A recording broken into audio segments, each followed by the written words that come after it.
Bounding. Okay. 675-309. So I have a problem in the sense of, remember me showing you that video, that Shallow parody of the Kylo, the Star Wars one? Kylo. Anytime I hear Shallow on the radio, I want to jam it, but I start singing the Kylo lyrics. Solo. Like at the beginning, I'm expecting. Well, I mean, if you really think about dark side, girl. If you really think about it, like that is just such a, funnily enough, shallow song. It is a pretty shallow song. It's a shallow song that just like they just like sing shallow the entire fucking time, and it's like, what? Like certain things win awards, and I'm just like, why? Like I don't know. Not only that, but like Lady Gaga sometimes, not all the time, but Lady Gaga and like Adele. Lady Gaga and Adele do this thing with their voice where it's actually like shitty.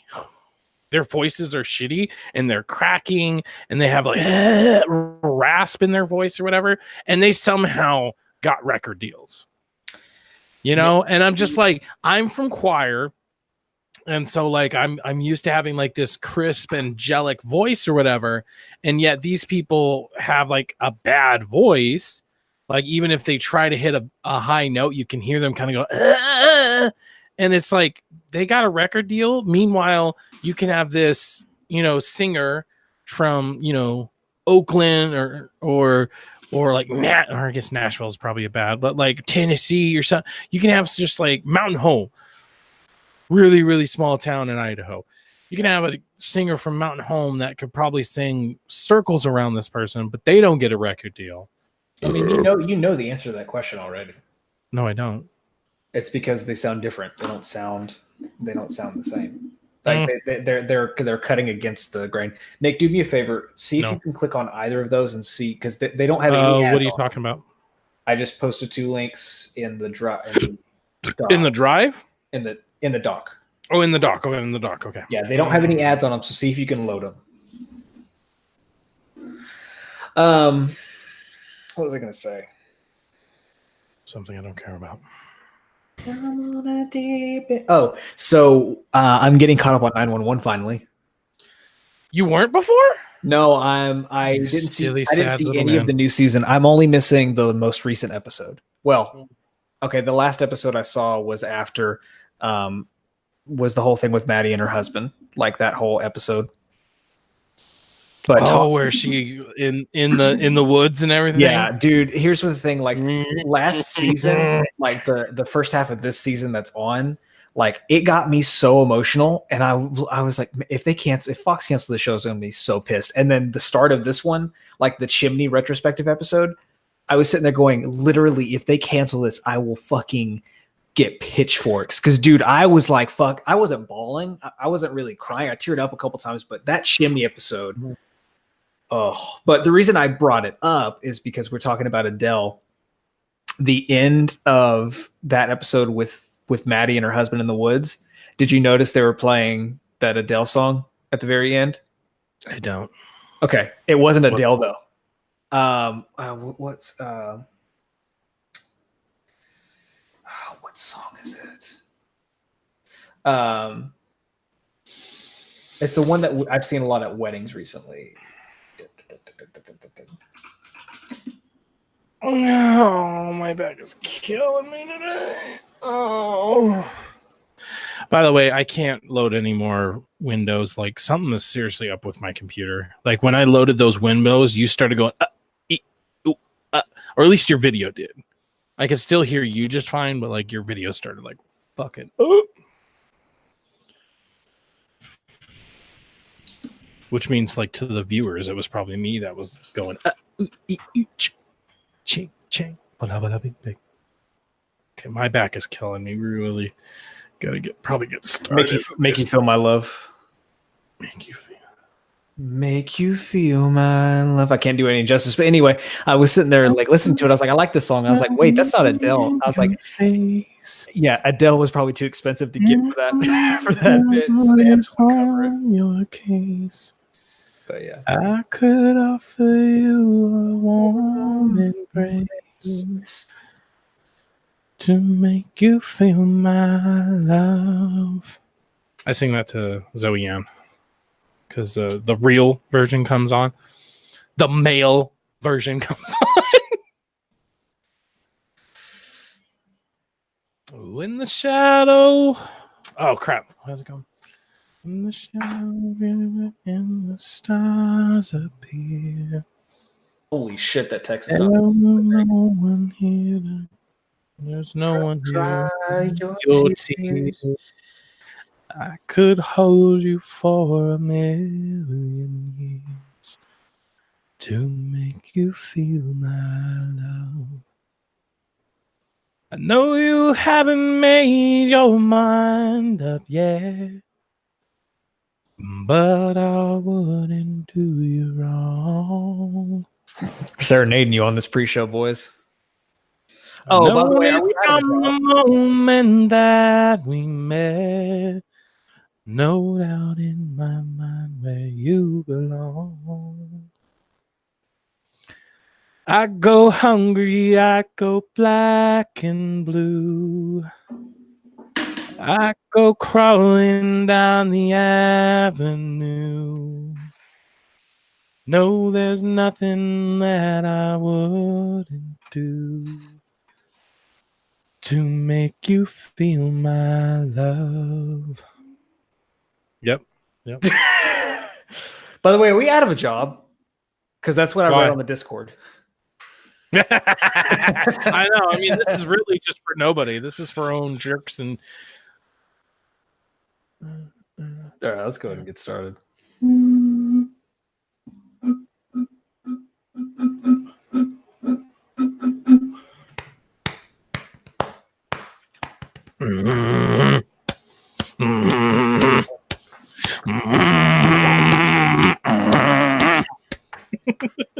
I love that movie so much. That hurt my chest. Yeah, that didn't feel great. It didn't feel good. My pecs are not so. I feel white and I don't like it. I pose like a peach. I'm gonna do the whole episode like this. Hi everybody, welcome back, legends.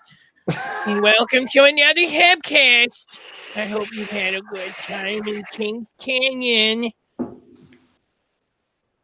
So let's talk about Mirage today, everybody. This is what you're going to want to know so that you can make a good Mirage. Okay? Today's deep dive is Mr. Mirage. Mirage. Okay, earlier this week, PlayStation led system... Let's start the show. Sony revealed the first details about PlayStation 5's hardware. While the specs of Sony console may impress and have fast loading times, the next generation Xbox console may be much more powerful. Jesus Christ. On Twitter. Nick.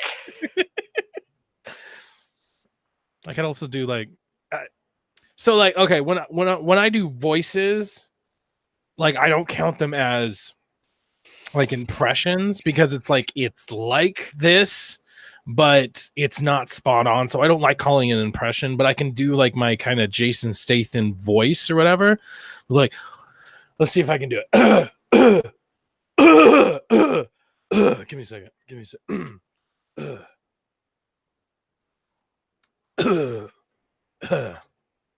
All right. On Twitter earlier today, journalist Ainsley Bowden. Oh, that's more Australian, isn't it? Yeah, I think it's because there's too much pressure. The only one that I can do fairly spot on is Shaggy and Scooby. Shaggy and Scooby. Like the other day, I just did something. Like, I just said something, and my wife was driving. She looked over. She was like, "That was really fucking good," and I was like, "Really?" Yeah, I'd be like good because I needed to fucking impress you. I'm already fucking you, woman. Like gee, Scoob. Reggie. I can't do Reggie. Reggie. You want some? The only one I can really do is like Scoob. Like getting everything else is kind of like, let's get the hell out of here, Scoob. Have you seen the video of Matthew Lillard like doing the voice where he does like an interview? Lily Libert Lake. Yeah, he does a video where he's talking about how he does the voice, and it's actually pretty cool, pretty fascinating. Yeah. Okay. I'm peeking. Did you already start recording? Did I? I don't know. Maybe you should tell me.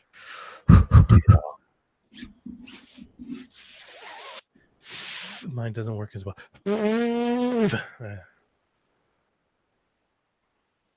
right, you see what we got here.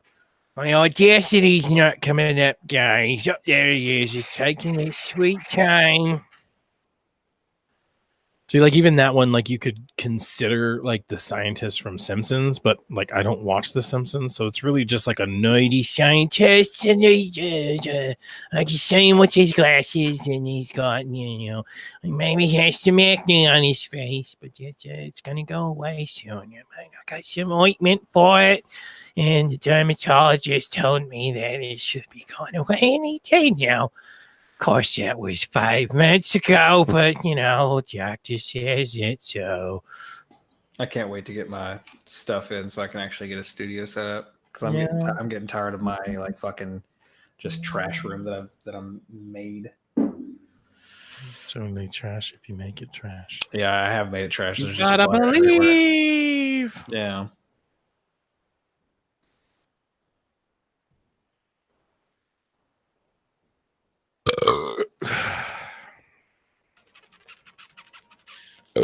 Thank God there's no girl Patreons. All right, I guess let's get started before we get too off the wall. All right, ready? Yes, it says Yeti. Hey, are you Yeti to go? Boo. I'm Yeti like Freddy. Boo. Are you Yeti for some spaghetti? I feel like this is like that Discord round table. Yeti for spaghetti. I can also do ready.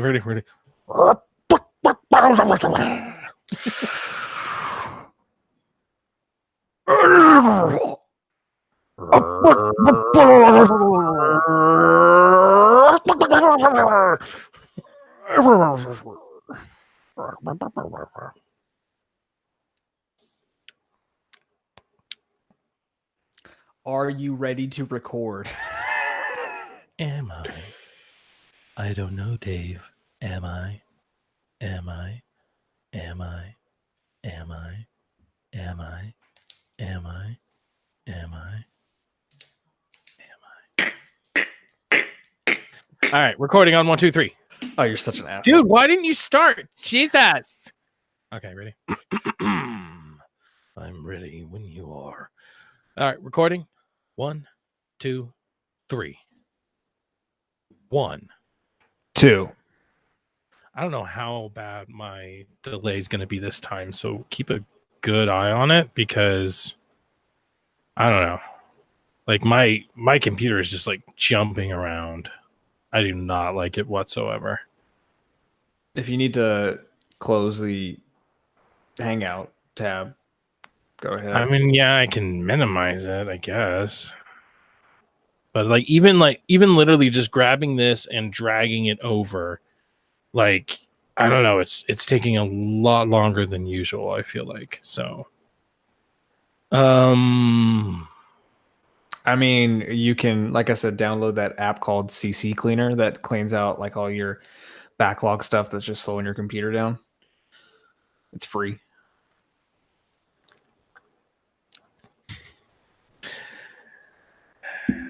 Your mom's not free. No, she's a high price tag. She has a high price tag. She has a high price tag.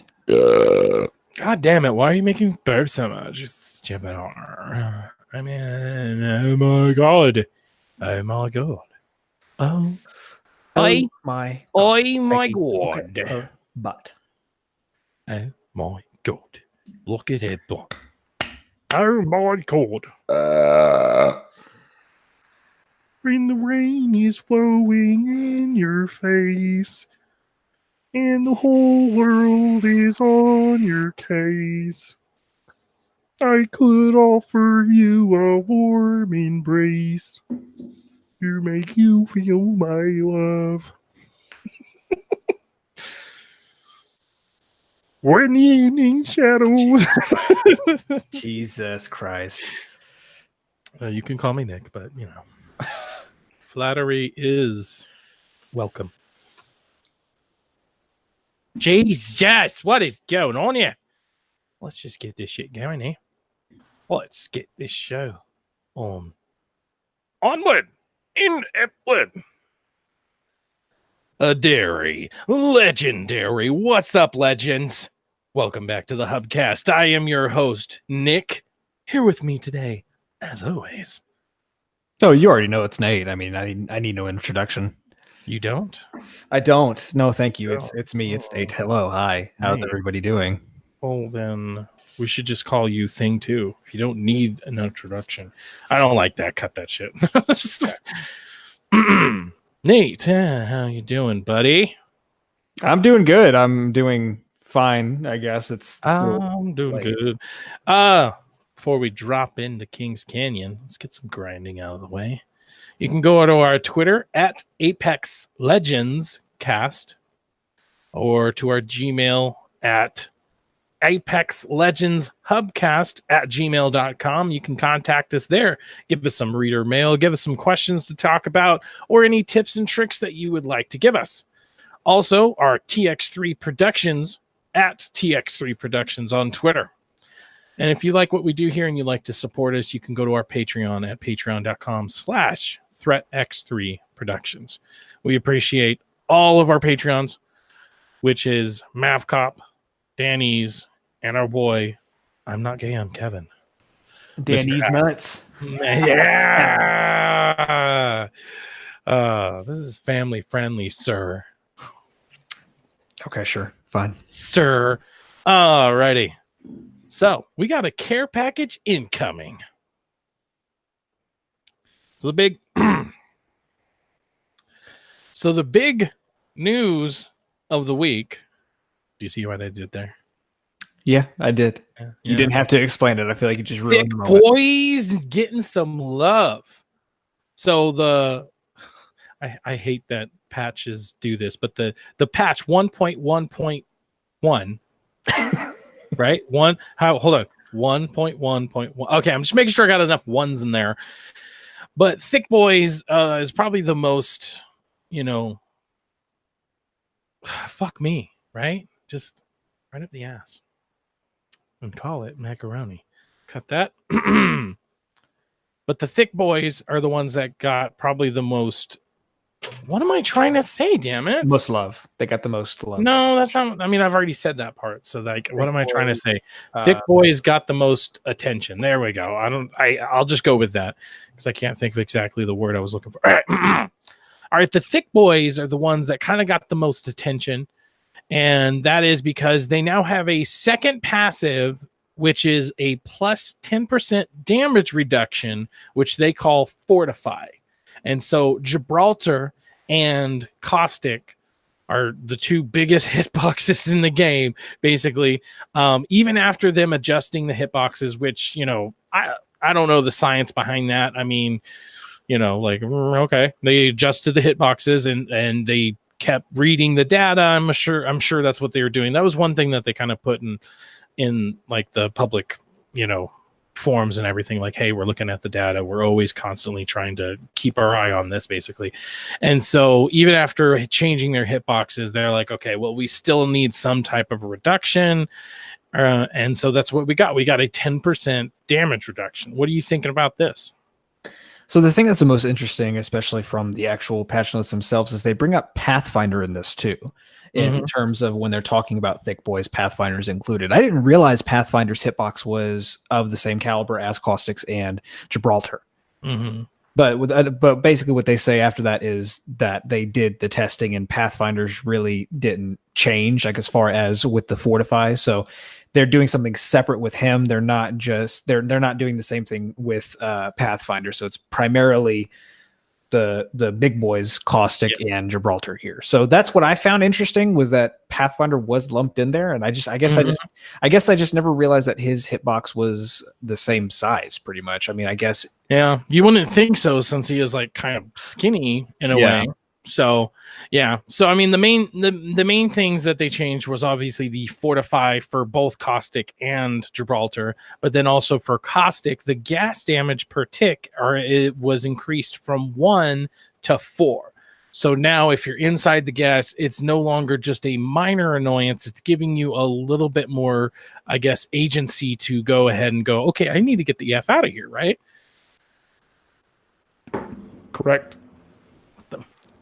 Can we take our hits from our bongs after we're done with No. You're like, correct. Hold on, let me just suck on this metal dick for a second.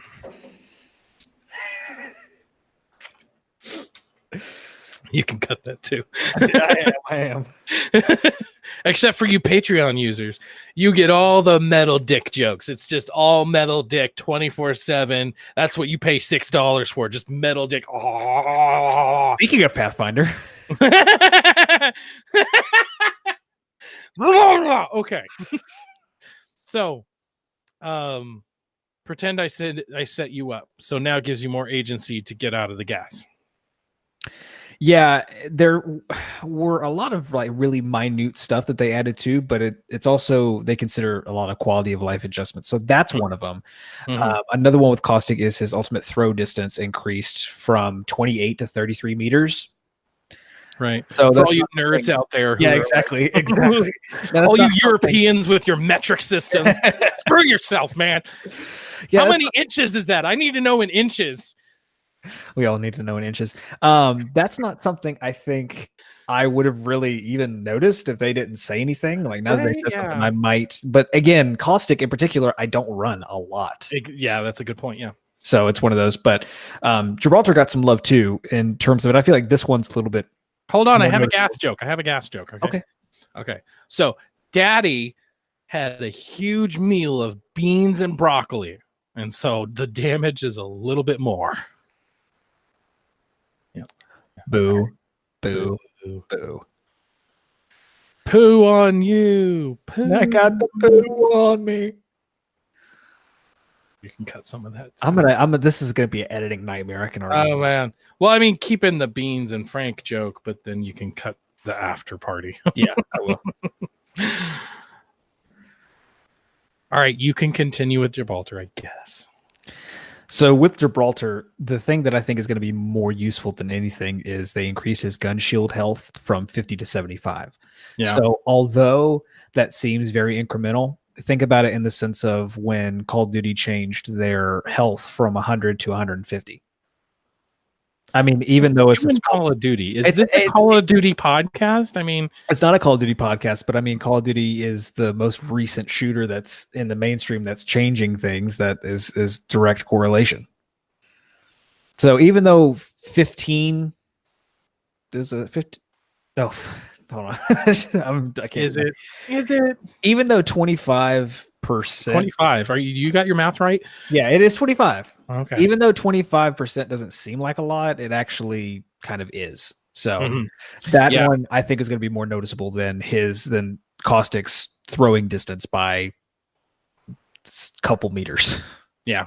I mean, if you look at it in terms of like shots or whatever, even like your most highest caliber, damage, that really kind of gives you like an extra shot.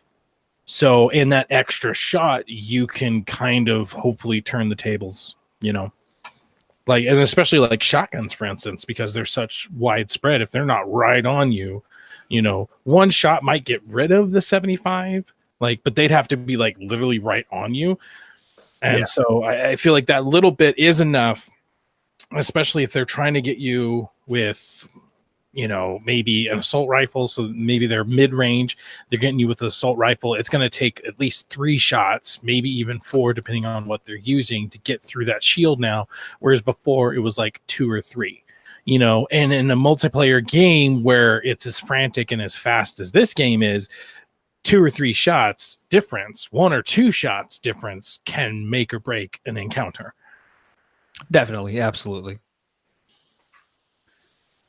When the rain is flowing. All right, then we also had some weapon balancing. And the main ones that got some love were the G7 longbow, Havoc, Wingman, Spitfire. I guess that's it. So G7. Oh, sorry. I guess. Okay. So the main ones that got some adjustments were the sniper rifles, the Havoc, and Wingman and Spitfire. So for your sniper rifles, all 3 of them, the G7, triple take, longbow, DMR, got a lower leg shot damage reduction. So it went from 25% to 10%. Reduced base weapon sway about 33. Let me do that again. A reduced base weapon sway by about 33%. So that's really good as far as, you don't have to worry about like feeling like you're drunk or something. Reduced base sway speed by about 25%. So now even when you are swaying, you're not swaying as fast. So that's kind of cool. And it also kind of changes the game up for people who want to main sniper rifles.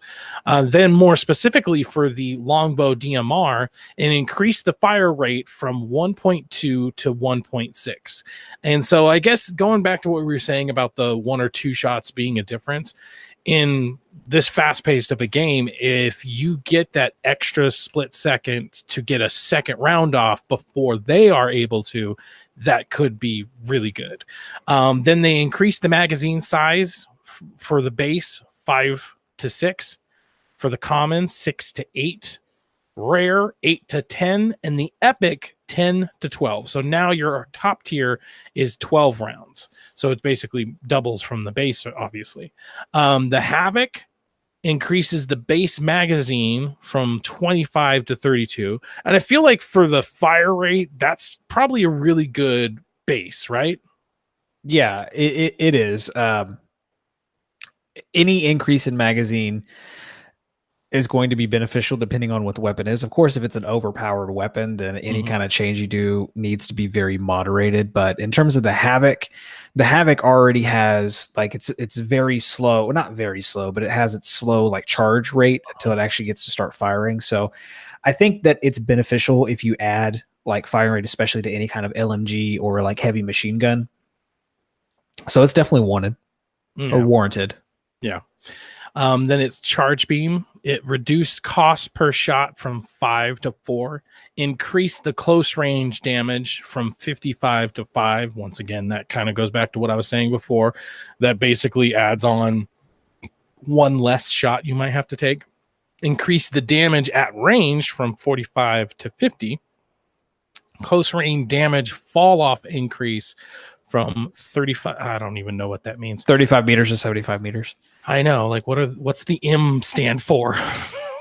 I'm just kidding. Anyways, range damage fall off increase from 75 to 125. So you're getting much better range from this. And it seems like in general, if you look at the charge beam and you look at the sniper rifles, just like long distance in general is getting some love here. That seems to be like one of the focuses for this particular patch. Now, the thing I'm worried about is the Wingman. Oh, really? Yeah. Why, sir? Because it looks Holy shit, dude.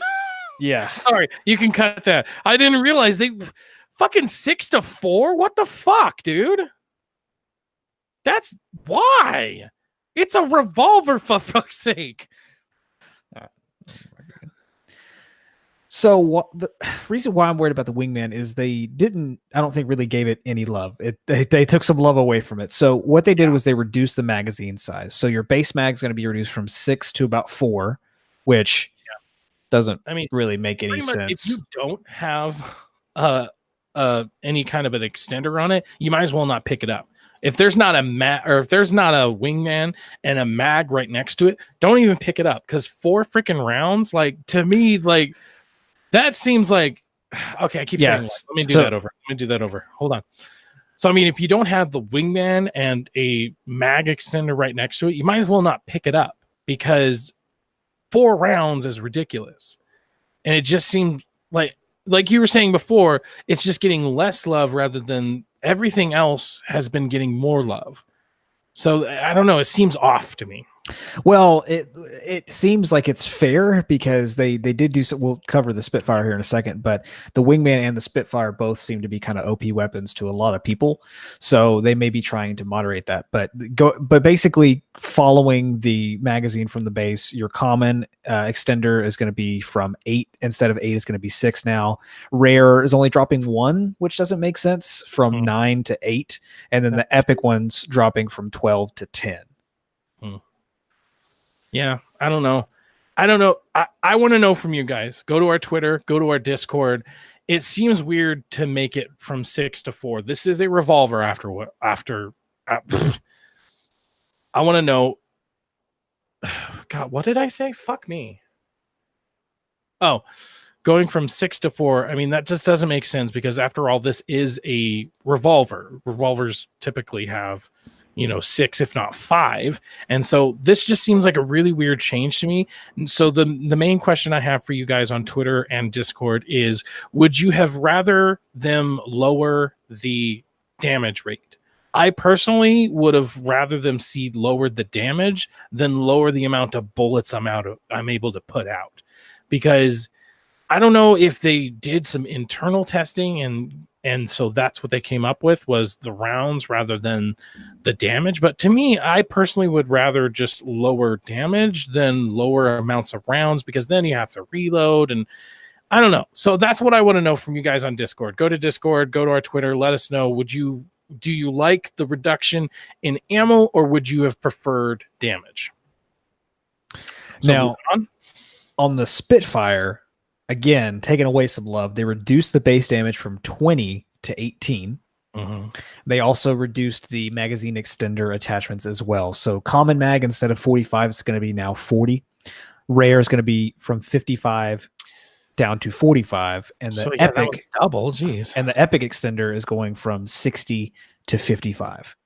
So those numbers don't make sense. Well, not only that, but like I'll admit that like Spitfire is one of my favorite ones, because I'm almost guaranteed. Like, we talked about this when we ranked the weapons. I'm almost guaranteed a kill with the Spitfire. So them doing this is weird, because then, kind of like I was just saying about the Wingman, not only are they reducing its base damage, but they're also giving you less bullets to begin with, or I guess not to begin with. The base isn't what's changing; it's the extending mags. So why would they do both? Because it kind of seems like reducing the base damage to 18, I don't necessarily agree with it. However, now they're doing that and the magazines, it kind of seems all over the place.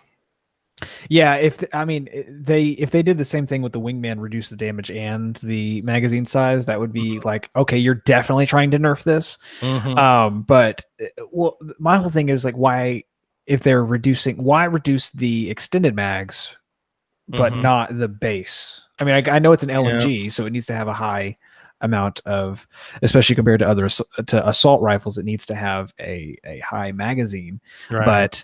But there's just the thing that doesn't make sense is the difference. So from common, you're basically losing 5 rounds, but with rare, you're losing 10, and then with epic, you're losing 5.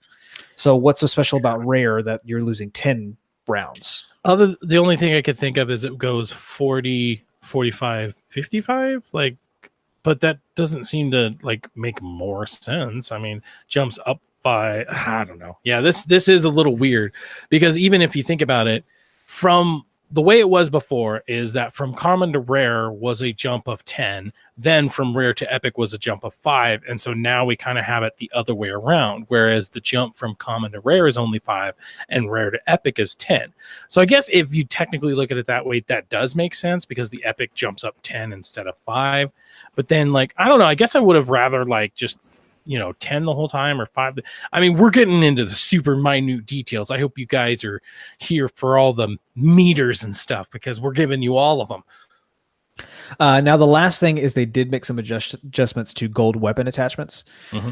So the gold Havoc now has a turbocharger and now has a 1 to 2 times variable hollow sight. Mm-hmm. The gold R301 now has the same thing, a 1 to 2 times variable hollow sight. And the gold Wingman now has a digital threat. So that's kind of cool. Yeah. And I mean, now you only have 10 rounds. Yeah, now you only have 10 rounds. That's true. Battle Pass bonus XP. So this is an event that happened. Unfortunately, it's done by the time you're listening to this, or it was done by the time we were recording it. So in honor of the thick boy buffs from approximately the 16th to the 18th, your first top 5 of the day, where your squad places 5th or better, will grant you 1 full bonus battle pass level. So it was almost like a free skip. Yeah. I like this, even though if you're listening to this, either you did it or you're just now finding out about it, but you missed it. I think this is really cool. I think this is something I would like to see them do going more forward with their stuff. Going back to Call of Duty, Nick's going to yell at me. One thing that Call of Duty does is in Black Ops 4 is they have a daily tier skip. So you play once a day for like maybe a couple matches and you'll get the skip for that tier. That I like. Now, I don't like playing Black Ops 4, but I think it's a cool system that they have to not make you have to play an excessive amount to get through your, tier for the day. So if they can do something like that or implement kind of more events like this on a frequent basis, I think that'd be really cool. I think that's a really good step that Respawn's taking there. Yeah, definitely. I would like to just see more stuff like this, double XP or double XP for certain things, like get us to play the game differently. So maybe it's double XP for, I don't know, support, double XP for kills, make it so that like we have to play a different way than what we're used to. I would really like to see that. Another thing that I noticed, actually, before I read this, I jumped into a match and I noticed immediately they increased the jump ship speed by 50%. You are speeding over the map now. And I kind of like that, because there was definitely some parts, because me and you, Nate, have a pretty similar strategy in that we usually try to pick an area that's the furthest down the line and also kind of the furthest away. We try to pick an area that like maybe not a lot of people are going to pick. So now getting to their double the speed is like, yes, please.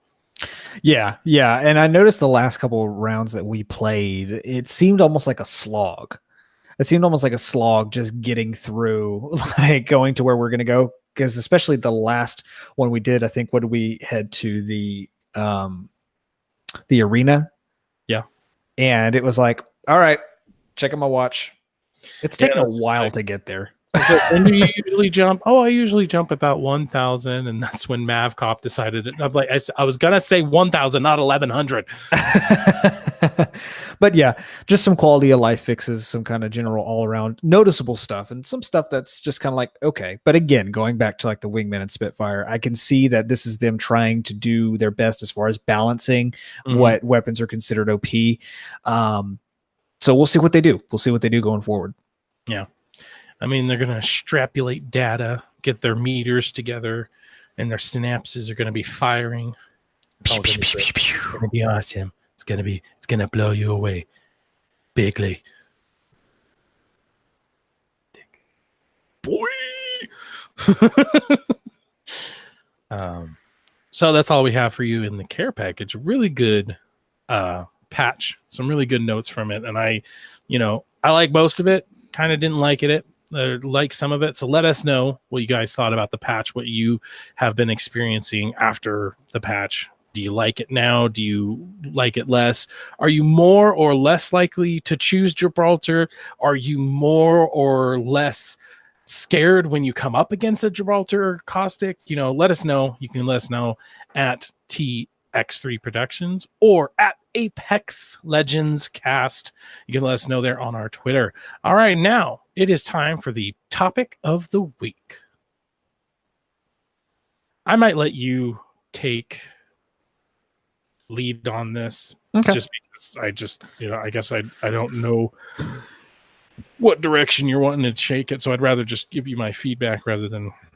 Okay, I'm cool with that. I can exit out of that one, thank God. Hold on.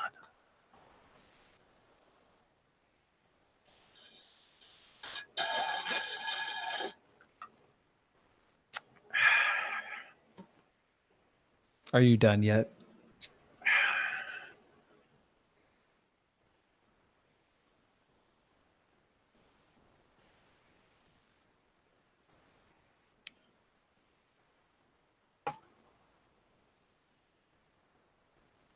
Okay, now it's even more disturbing. This is what you pay for. Is this what you want? Is this what you...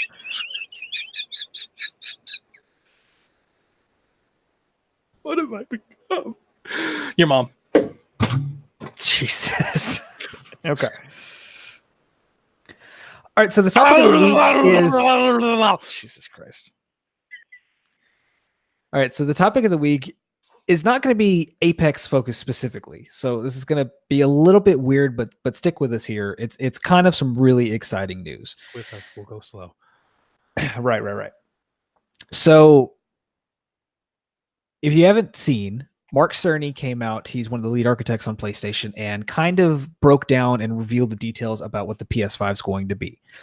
Now, in correlation to that, today there was an article coming out that was basically Xbox saying, hey, it's cool that your stuff's going to be powerful, but ours is going to be even more powerful. So the measuring contest is already beginning and these consoles aren't even out yet. But what I wanted to bring up is what this could mean for not just gaming, but in particular shooters going forward. So there's a lot of really, really cool stuff that starting off with the PlayStation that Mark Cerny brought up. I'm not going to go into all of it because a good bit of it's like very minute. But in terms of what I think is going to be the best thing about it is, for one, the PS5, whatever they're going to call it, is going to have an SSD stock in it instead of just a hard disk drive. So what that means is, of course, if you don't know what SSD is, your load times in games are going to be almost non-existent, at least starting out. So obviously that's great. You're going to be able to read the data a lot faster and be able to get into the games a lot faster as well. The biggest thing here is going to be in terms of, and this is, keep in mind, guys, this is really nerdy stuff, but the biggest thing here is what they're going to be doing with their processors and their graphics for the new consoles.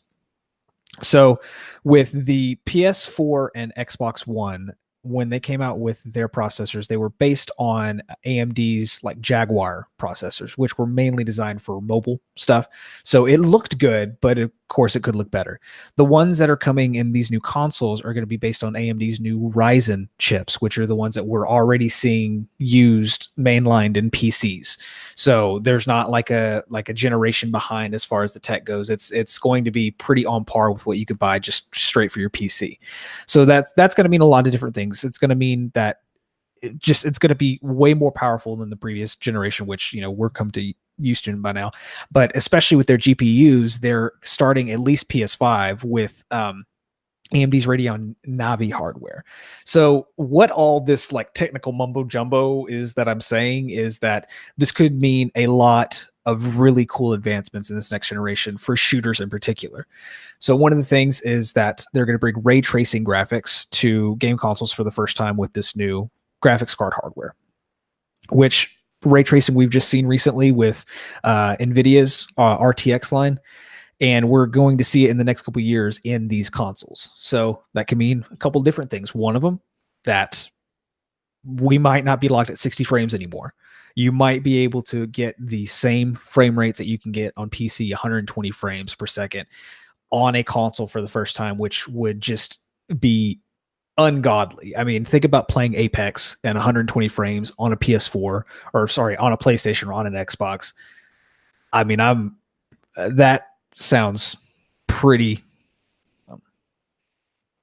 That's something that's a feat in and of its own.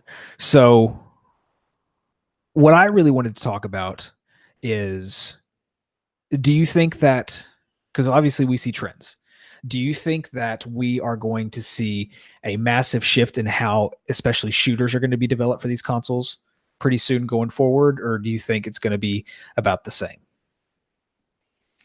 Well, I think the main thing that words you said was the ray tracing. And I mean the biggest thing about that is the fact that like that's the type of stuff that like movies use. So having that style in our video games, like I would argue we've already gotten like kind of photorealistic with like Battlefield 1 and just like anything that like is on the DICE engine. And so the thought of having that kind of realism, but then somehow more than that, because of the way, you know, all the technical jargon, you know, the ray, what is it? Ray shining, ray tracing, the way the ray tracing is made. I mean, like Thanos is probably a really good example. When you look at Thanos, like it looks like a real person. It looks and feels like this you know, this force to be reckoned with. And part of that 100% has to do with the fact that when you look at him, you don't really see a CGI character. Yeah, you just see a character. And so the fact that we could have that on our consoles is just amazing, because like the full immersion that could be made from this. Another thing is, I don't know if you said it because I blacked out, but another thing is the fact that we are going to have VR. So imagining VR, but also these kind of graphics that are movie quality just makes it even more immersive, even more like you feel like you're in the world itself, you know, and that kind of endless possibilities. Plus you got, you know, the Stadia where you don't even need a console for it. So yeah, I think that you're right. Yeah, that's something I haven't really thought about. I am? That's something I haven't really thought about in terms of like the graphics wise. My whole thing is, I think we finally hit that point where photorealism, we are like right on that precipice. Right. So what I'm excited to see is what they can do on top of that, on top of being photorealistic, seeing how they can render out textures, seeing how they can actually like incorporate more of a smooth motion blur, like see what they can do with the actual mechanics. And that's why, especially when it comes to Apex, if you guys haven't seen gameplay of someone running Apex on a high-end PC, it's night and day. Yeah, it is definitely gorgeous. So that's exciting for me to be able to, right? Because I'm a PC player as well. I built my own PC. I love it, but playing on PC is such a headache, especially if you're primarily a console person. Just because you turn on the controller, start playing. That's it. Right. PC, you got to make sure my drivers are updated. I had an issue whenever I was playing Anthem where my sound didn't play for a mission. I have no idea why. My drivers were updated. In your defense, that's just Anthem. Oh yeah. But in your defense, you're not illiterately, computered. It's just Anthem. No, funny story is like I was checking this site and I'm like, can I play this game or whatever? And it's like, it turns out like State of Decay, which is like years old now, but State of Decay I could run into my computer. I'm like, oh cool. So then I started playing it, and like I think I was playing it, and Link and Coach and T-Vols, they were in the background, and I'm like, man, this game is running like crap. Like, what the heck? Like, it said I could handle it or whatever. And they're like, oh, do you have your driver? And I'm like, does that not come with the computer? They're like, no, did you download a driver? And I'm like, you're saying words, but I just don't understand. Yeah. They're like, you gotta install a driver. And I'm like, why is that not already on my freaking computer? Like, if I'm supposed to have that to run games, why do I have to download it? And they're just like, a lot of people are console trash. Yeah, a lot of people are talking real excited about PS5 for playing a game like Horizon 2 and playing like a new God of War game on that. And I'm 100% Horizon 1 Dawn. I'm excited for that too. But again, I think that we can see a massive upgrade in how console players are playing shooters like Apex or Call of Duty or really anything. Battlefield already has taken advantage of that. Like even on a console, it looks gorgeous. It looks absolutely gorgeous. Now, Frostbite engine sucks, but for Battlefield it's great. Like that's the thing that we've heard time and time again with Anthem and with other games. Like Frostbite is just not a good engine to use. So if we're able to to see on every shooter what Battlefield can produce like year after year, and that be the standard for the industry, I think that'd be phenomenal. Absolutely phenomenal. Yeah, it's definitely exciting. It's interesting, you know, and I do feel like PlayStation 4 was like the first time I felt like I basically have a PC. You know, right? Because like the PlayStation 3 with its, you know, weird core system, cell processor,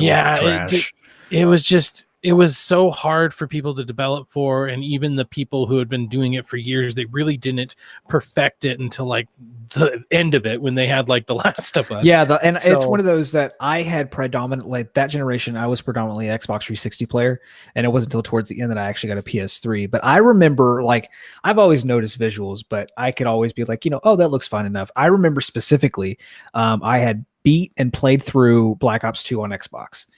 And then when I got the PS3, my buddy got me a copy of Black Ops 2 for PS3 for Christmas.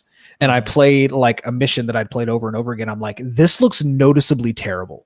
Like, this looks legitimately way worse than it should for a console that's comparative to something else that came out at a similar time.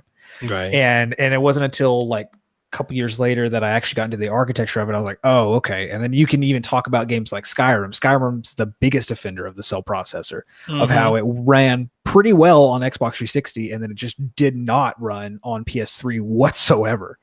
So it's and what's definitely cool about this generation that we're in, and this goes back to the PS5.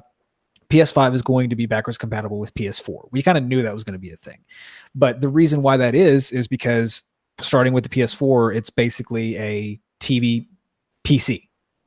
And so because they're the same architecture, they can easily copy over games to play on, you know, PS. So I think going forward with granted, years from now, everything might just be a streaming box.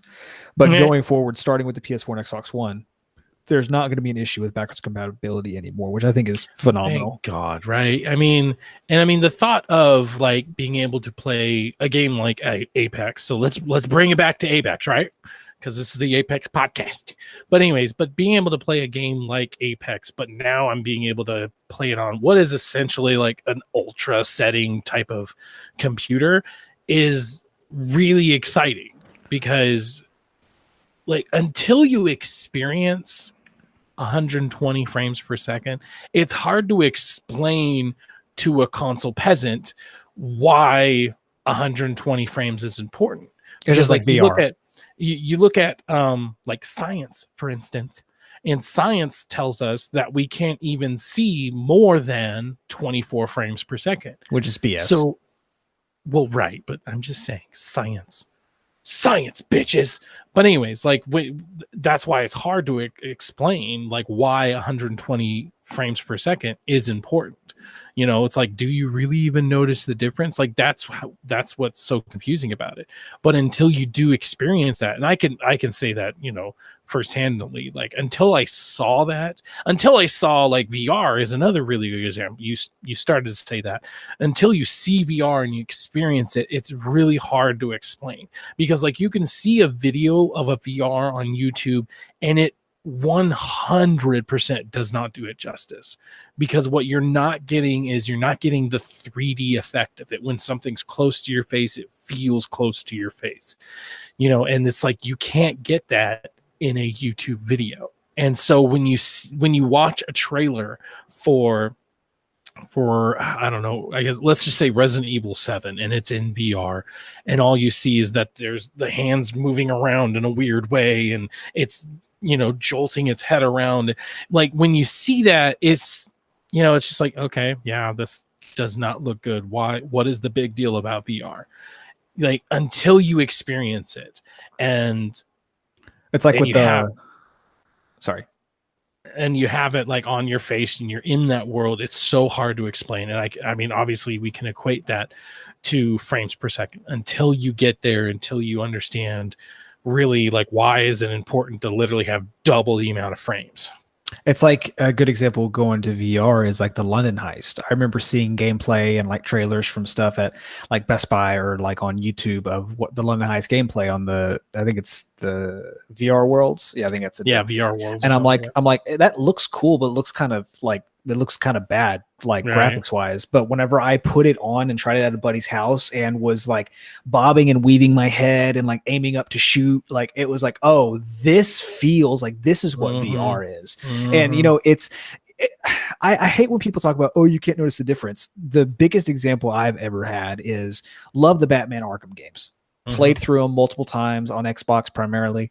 But I remember the first time I got the collection on PC on Steam, I was like, let me go back and play Arkham City. It's been a while.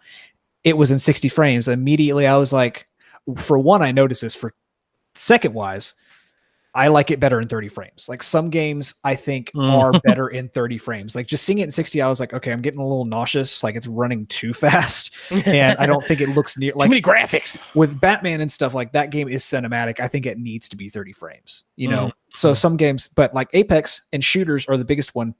Shooters don't need to be locked at 60. They're like crisp at 60, but if you have something that's running a high performance and can handle the load per se, like a shooter at 120, it just makes that experience a lot better. And it also, in some ways, depending on your skill, can make you better at the game because you're able to see things faster. You're able to react faster than you would just at a normal lock 60.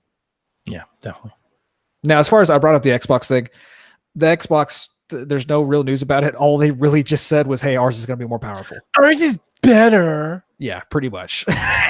So as far as when we'll see this, we have Matt Piscatella, who's an NPD analyst. He's predicting that we'll get an announcement for both of these consoles this year, and they'll release sometime next year.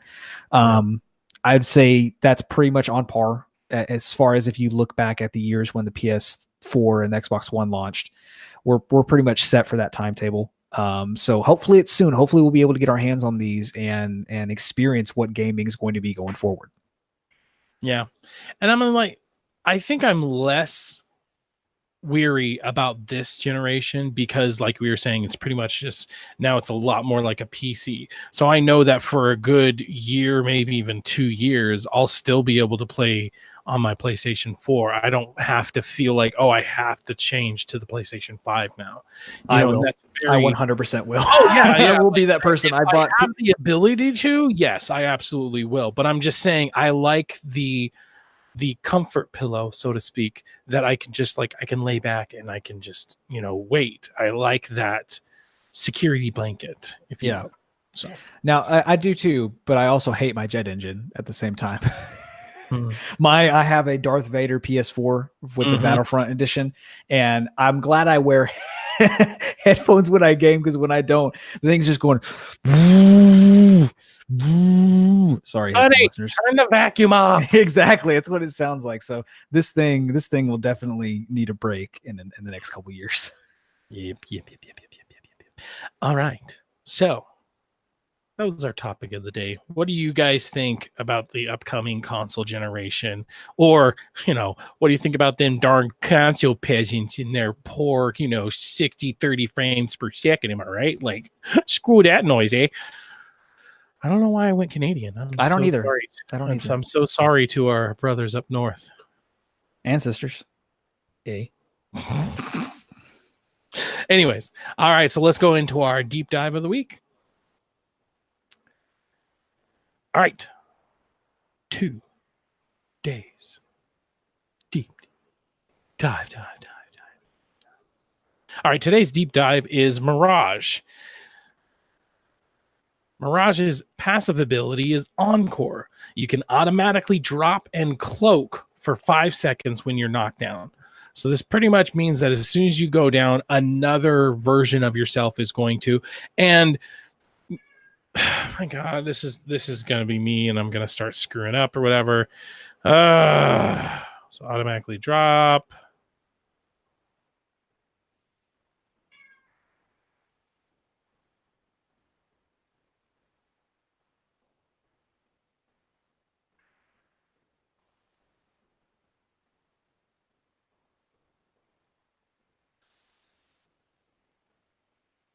So you automatically drop. for 5 seconds. This basically just means that when you go down, another version of yourself starts crawling around. And so this really just hopefully gives your team some extra time to take out the enemy and hopefully revive you. Now, its tactical ability is the Psych Out. Really? It's called the Psych Out? I could have sworn it would have been called like Bamboozled or something. I feel like that would make more sense. Right? Okay. Cut that. So his tactical ability is the Psych Out. You send out a holographic decoy to confuse your enemies. Now, the thing about this is that you send out the decoy in the direction that you're looking, but not only in the direction you're looking, but where your cursor is. So if you just look down at the ground, he's just going to go right in front of you. So this is definitely something to keep in mind when you're trying to figure out where you want to send your decoy. Then the ultimate ability, which is the Vanishing Act. The ultimate ability, which is the Vanishing Act. You deploy a team of decoys to distract enemies while you are cloaked. This is a great escape ability when even used aggressively to flank. The best thing about this is that the cloak itself isn't necessarily like the Predator cloak. It is pretty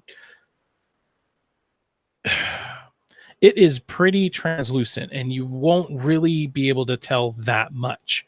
You really have to be keeping a hard eye on it to really catch it. I'd say the only negative about this is that the decoys themselves will sort of just stand in a circle unless you happen to be standing next to an edge. And so the ones that deploy off the edge will start running in their respective directions. All right, I am done talking. Okay, so let's read this first one. You can send your decoy. You already said that one, so different ways. Okay, your decoy can be. Okay, so you want to do that one? Yeah. So now that we've gone through the basics, here are some tips and tricks to be a better Mirage. So one of the things to add on to the fact of you just point your cursor where you want to send your decoy can be made to crouch forward if you're crouching. So it can kind of look like it's sneaking about, kind of mimic the actions that you are making as the player. You can also send a sliding decoy if you are sliding as well. So it's not just an awkward change of, I'm crouching, so I'm going to send my decoy and he's walking and running, or like I'm sliding, same thing. So it matches what you're doing, which is pretty responsive. It's a pretty cool trick that it's able to do. You can send a decoy out while you are healing. This is good to buy you a few more. Oh, so does it mean that like while I'm holding down, or I press like down to heal, so while I'm like this, essentially, I can send it out? Yeah. With what hand? You claw it. I've had to do that a couple times. Okay. Probably one of the best uses, or no, one of the best features. There we go. Probably one of the best features of the decoy is you can do it while you're healing. So even though both your hands are, God damn, dude. So even though both of your hands are busy healing yourself, you can still send out your decoy. Now the decoy can also be deployed while gliding in the air, either after you launch at the beginning, or if you're using a respawn? No, not respawn. Redeploy. Gotcha. Or if you're using a redeploy, that's going to give you the potential to avoid enemy fire while they focus on your decoy. So if you're dropping in, you can use the tactical ability, drop the decoy to make people think that you're going in that direction. Or same thing, if you're in the middle of a firefight and you go to use the redeploy, send it in a different direction so they can focus on your decoy, not on you, while you flee and recover what you need to. Best thing to keep in mind when it comes to that is it's going where you're looking. So keep that in mind.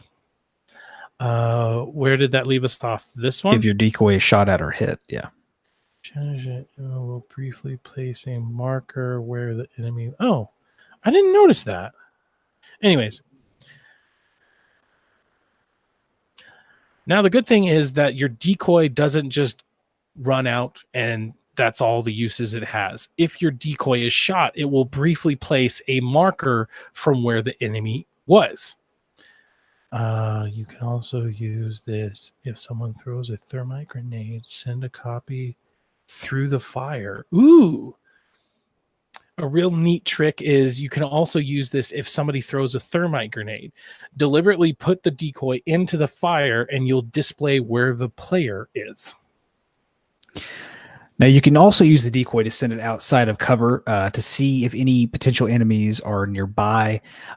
Now, if the decoy gets obliterated, you can generally tell where the shots are coming from. So kind of in typical, if you're overviewing a firefight, you're obviously seeing what shots are coming from where. But if you send out your decoy as a distraction and it starts getting shot at, you can pretty much figure out where those shots are coming from. So it's a good, useful tip all around. The decoy is just honestly really useful, probably one of the more useful tactical abilities in the game.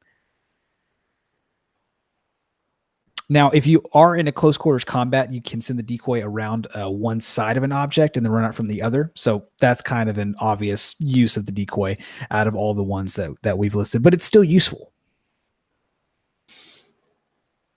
Now, when using your ultimate, this makes you invisible and it increases your run speed. So make sure to put your guns away to go even faster. Now, you do have multiple options when you pop your ultimate. You can either escape, look for a place to hide, figure out where everyone's at, or you can use it to flank. So just know you can't fire your weapon until the invisibility is over with. So don't try and automatically start returning fire to somebody. Once your invisibility is over, then you can start shooting your gun. Super useful, but they do cause and block some incoming fire. Now, as I stated before, the decoys themselves might not be that useful because all they kind of do is sit in a circle, but you can use this to your advantage because they can block incoming fire and they can just generally cause confusion. Which can they? I don't know. yeah, it's debatable. Now, finally, decoys can be sent to trip caustic traps if for some reason you're not able to shoot them on the bottom to disable them or any means. So decoys all around, like I said, probably statistically one of the more useful abilities in the game. So those are some ticks and cheats. So that is the basic and some tips and tricks to be a better Mirage. Up next, let's talk about that's not it. That's not it at all. I guess we're done then, huh? Fuck me up the ass. We don't have any reader mail. Let me see. I'll look at our Discord. Do we have any roundtables? I don't know. We didn't have a roundtable. Oh, you mean like did we have another? Do we have another question? No, not that I know of. But of course, that would mean that Link needs to talk to me.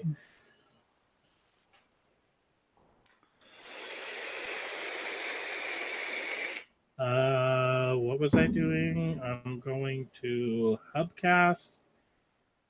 Where can I do pin messages? There we go.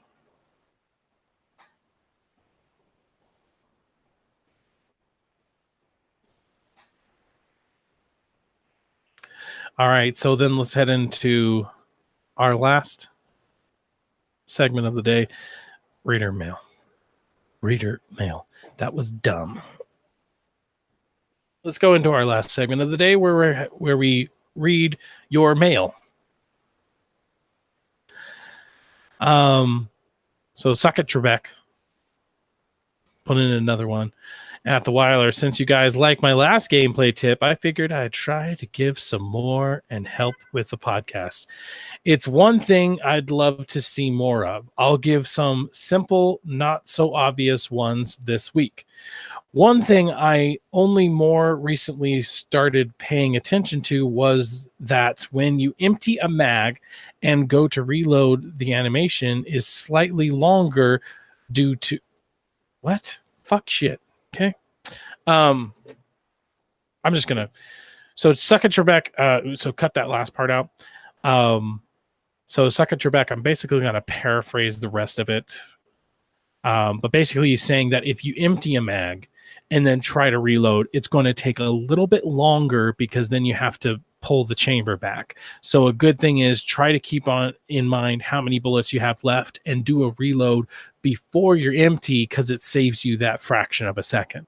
Another really cool thing is, and not a lot of shooters do this, but in a situation where, let's say you do reload, let's say you take the magazine out and then go to melee. Well, then when you go back to reloading, you don't have to take the magazine out again and then put it in. It starts off from where you last left off at. So let's say you take the magazine out and then put one in, but then you didn't pull back the chamber. Well, if you melee, when you go back to reloading, all it'll do is pull back the chamber. This is really cool because, correct me if I'm wrong, like there's almost no first-person shooters that even do this. The only shooters that I can think of that have any kind of interesting mechanics when it comes to reloading would be Gears of War. And it's not the same thing at all, but they have their whole thing of depending on where on the meter you press the button will how quickly that you end up reloading.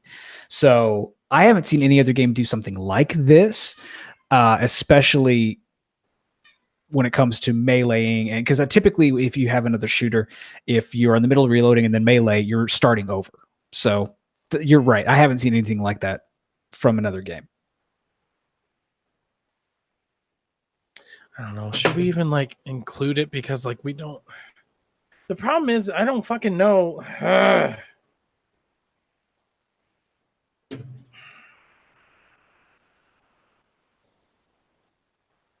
Oh yeah, this part needs to be cut out completely. But the problem is that like there's so many conversations that go on in our Discord and nobody really marks them. I know Kevin said that he put one in a doc. I don't even know where that fucking doc is, honestly.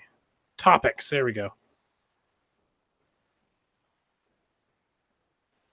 Is it me, or is the time between getting killed and spectating after?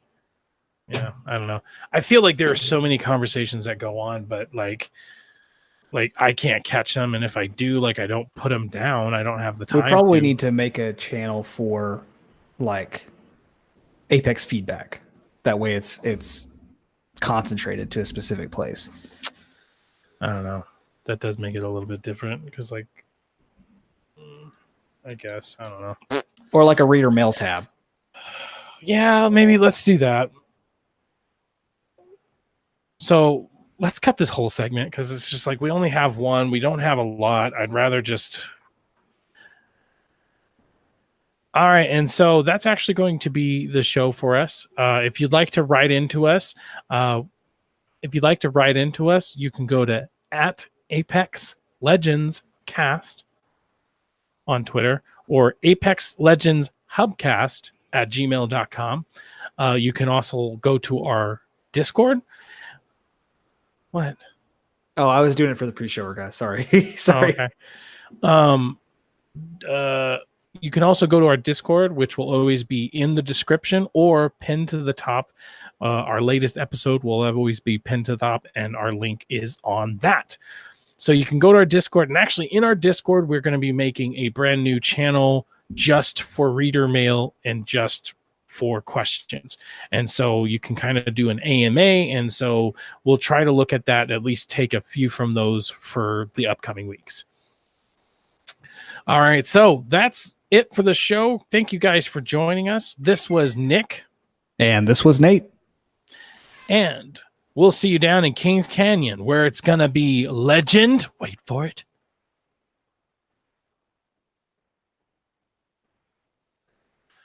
Oh, man. I don't like that. I don't like it at all. What? I don't know. I just feel like we've been getting shorter. Like we haven't really, but I don't know. Like once you edit this down, I feel like it's just going to be so small in comparison. That's what I was going to say too. Is I think one. Oh my god, my cat. Look at my cat. It's Hub 9 now, right? Yeah. Okay. Look at my fucking cat. It looks like they're about to fucking scrap right now. Okay. Yep. Get him. Get him. Should I scare them? Yeah. Ah! Dang it. That didn't do shit. The orange one's normally like a fucking scaredy cat. So, yeah. Well, that's what I was about to bring up is something. I don't know if it's just us. Like, I don't know if we're running out of things to talk about. Oh! There it goes. There it goes. Cat fight. Oh, God. I don't know if it's just us or like if either. I don't think it's burnout, but it's like I feel like we're running out of things to talk about with Apex. We definitely are. And I mean, we just got to Mirage, so literally all we have left is Octane. And I definitely think part of it is because like what we were talking about last time with the state of the game, it's just that there's not enough coming out. And see, that was the thing about like Fortnite, whether you like it or not, literally every 2 weeks, they were coming out with something new. It was a new weapon. It was a new this. It was a new that. They came out with shit so fucking often. It was ridiculous. They came out with stuff so often that like sometimes it could actually be hard to like keep up. Like I had a podcast for you Patreons out there. I had a podcast called Once in a Fortnight, and I literally had it once in a fortnight. So it was a bi-weekly podcast, and I found out very quickly that actually they were doing stuff often enough where having it every other week didn't make sense. I actually needed to have it more often, but like there was a lot of stuff going on behind the scenes, so it's just like it just kind of went all downhill. So the only two things, and patrons, let us know. Give you guys in particular, give us your feedback on this, because it's something that we actually have been thinking about for probably a couple episodes now. So I have two remedies. I have two solutions. One is we retrospectively make this a seasonal show. And after we get done with Octane, take a break. I think, or we transition to having an episode a week, but 1 week being the bonus and 1 week being making HUBcast bi-weekly and then supplementing it with a bonus. Yeah, I think we could do that. And at least then if something comes up when it's supposed to be a hop up versus a HUBcast, we can just throw it in there. By the way, for our people who actually watched, I was showing off my Disney Infinity. So I got my Rocket Raccoon. I got my Captain America. He's cool. Boba Fett and Darth Maul were fighting, but then they decided to have butt sex. So I mean, it was a little weird. So my favorite one is my boy Venom. He's got the tongue. He's got so much like you feel his claws. You feel his claws, and it's like I like the thing that I'm the most and it's hefty. About. Like this versus this is like it's hefty. He's a big boy.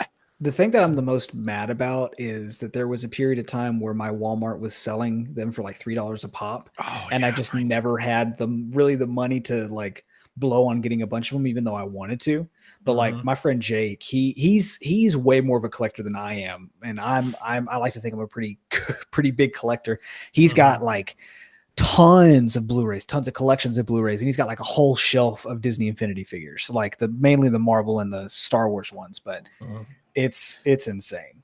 The last thing I was showing off, I got this. I wondered I almost stopped my conversation because I was trying to figure out. Oh, that's a bank. It's actually like a little piggy bank, and it's the zombie. It's the zombie from Michonne. So you can see it has its arms cut off. There's a chain there. I don't know if you can necessarily see the chain. Yeah, I can see. And then its mouth. Its mouth is all effed up. So yeah, that's actually Michonne's from the actual, Walking Dead comic book, not the atrocity that came out on TV. See, I still like Michonne on TV.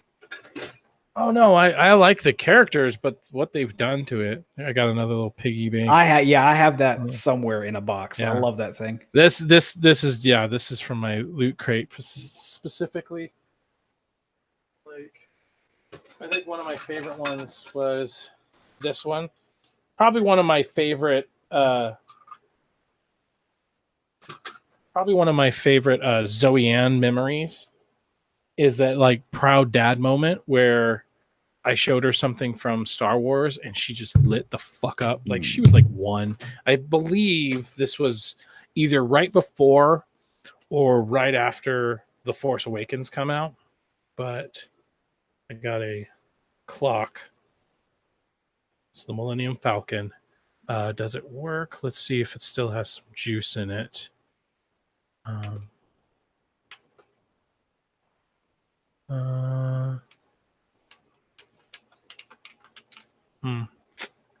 did not realize. I had no concept of time for a second because I was like, "Oh yeah, Zoe Ann would have been 1 when Force Awakens came out." Wow, I can't believe that was 4 years ago. Why is it not working? Wait, so is Zoe Ann 5 or 4? She's turning 4. Okay. When was she born? 15. Oh, okay. So that would have been after. I guess it's not working for me. But anyways, like, and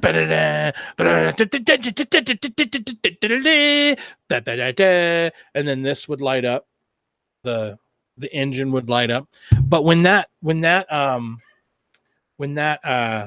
song would go on, she would just like light up. Oh my god. Like I said, it was just a really proud moment. It's definitely something that like sticks in my mind as far as like one of my favorite moments about her, just because it's like, that's my girl. Like, it was pretty much unprompted, which granted she was really young, so it might have just been the lights, obviously, but it was still like, it was this moment where she was just like, she was so excited. She's like, oh my god, this is so cool. And I'm like, yes it is.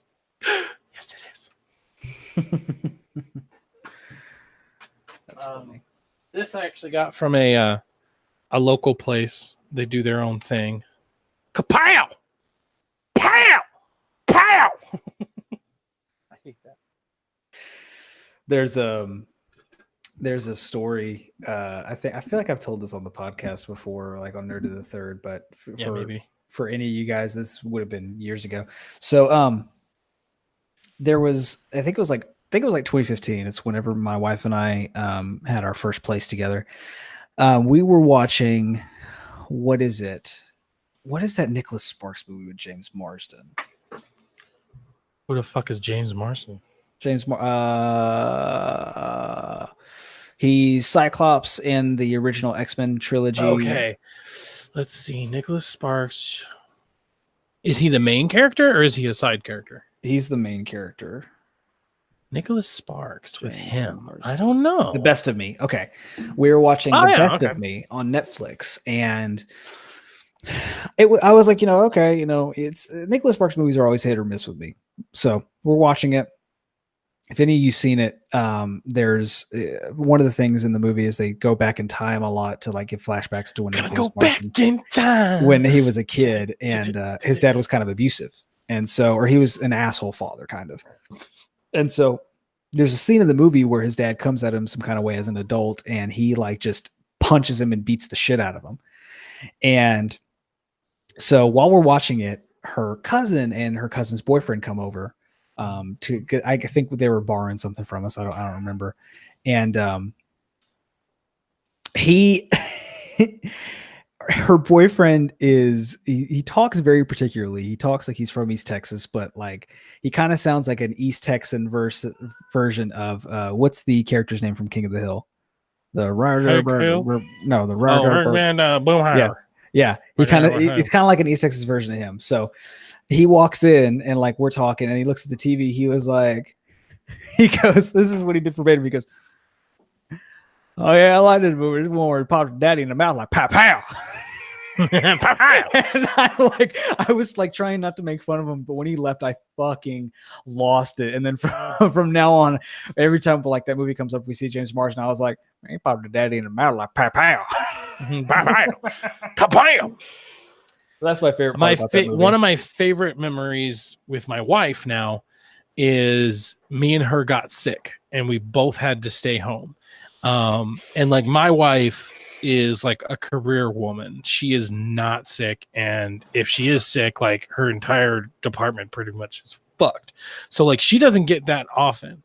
So we were both like sick, and we literally sat home and watched nothing but Nicholas Sparks movies.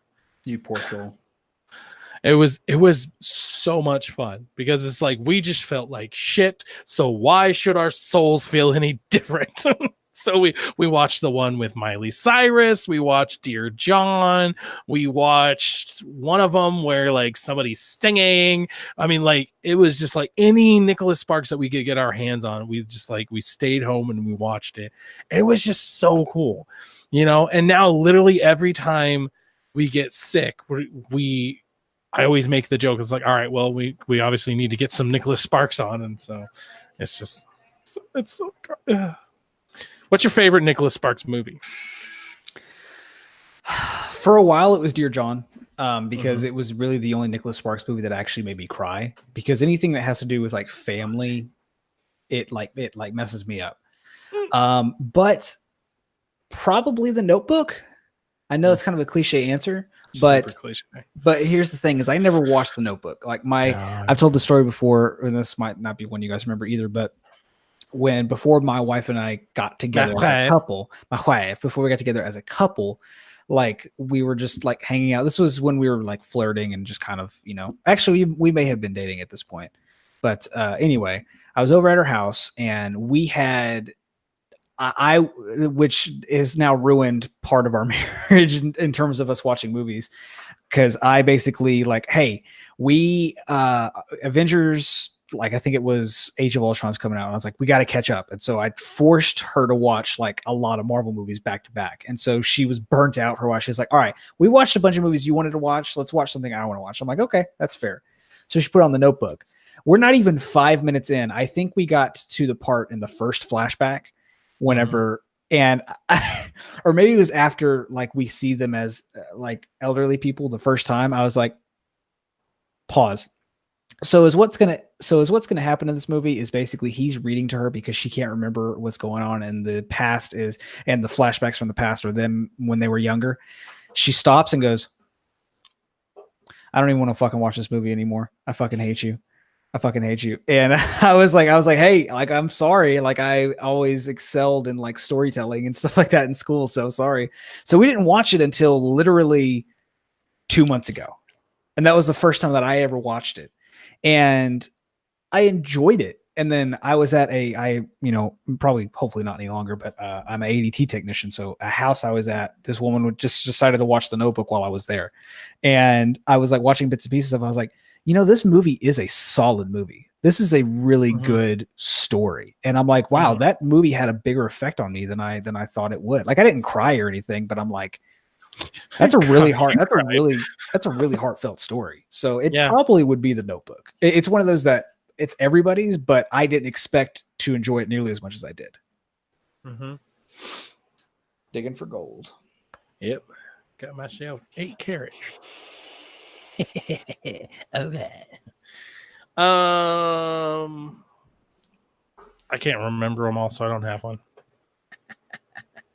Yeah, I've really only seen The Best of Me, Notebook, Dear John, and maybe one other one in passing. But was there a Gerard Butler movie that was a Nicholas Sparks movie? Shut up, Butler. You just assume that since P.S. I Love You had to deal with death, you just naturally assume that's a Nicholas Sparks. No, that's not a Nicholas Sparks movie. Exactly, I did. That is one thing that is so prevalent in all his fucking movies, where it's like everything has to do with death. The one that I think was just the most like bonkers ones is the one with Kobe Smulders or something, the girl who plays Robin from How I Met Your Mother. And by the end, you find out it's Ghost Robin. Was that a Gerard Butler movie? Was that a Gerard Butler movie she was in? No. It was the guy you get confused with from Santa Clarita Diet. Oh, Josh Duhamel. Yeah, that one. Oh, okay. What movie? So was that? Not the guy from Santa Clarita. The guy you get confused with him. Was it Safe Haven? Yes. That one. Yeah, turns out she's a ghost. She's a ghost. We are fucking on top of our post-show stuff here. about some chick flicks. Did you see the thing where like people are like, you shouldn't call it a chick flick anymore? It's a chick flick. Oh my god, 100%. Oh my god, rom-com chick flick, whatever. It's right. Oh my god. So you want to go ahead and end it because I do have some business to talk. Bye, guys. I love you. Bye.